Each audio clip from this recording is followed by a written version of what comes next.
खरोखरच भारतामध्ये खूप मोठ्या प्रमाणात बाबा बापू यांची चलती आहे का? तर त्याचं स्पष्ट उत्तर होय असं आहे. मी भारतातले जवळपास प्रत्येक प्रदेश पालथा घातलेला आहे आणि त्या प्रत्येक प्रदेशामध्ये मला हे असे बाबा, भोंदू बाबा आढळतात.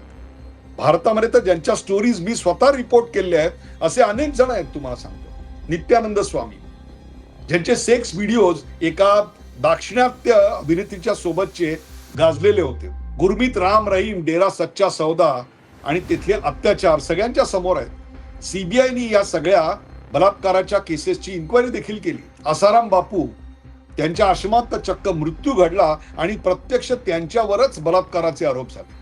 चंद्रा स्वामी, इंदिरा गांधी यांच्या काळात त्यांचं आणि नंतर नरसिंहराव यांच्या काळात पंतप्रधानांचं कार्यालय कोण चालवतं, तर त्यांचं उत्तर गॉड मॅन असा शब्द ज्यांच्यावरून आला ते चंद्रास्वामी. अर्थात ते काही पहिले नाही, त्याच्या आधी देखील आपल्याकडे धीरेंद्र ब्रह्मचारी होते. मग आले चित्रगुप्त बाबा. त्या चित्रगुप्त बाबांवरही सेक्स आणि प्रॉपर्टी, इलिगल प्रॉपर्टी म्हणजे अवैध अशा प्रकारची संपत्ती याचे अनेक आरोप झाले. मग स्वामी प्रेमानंद असतील,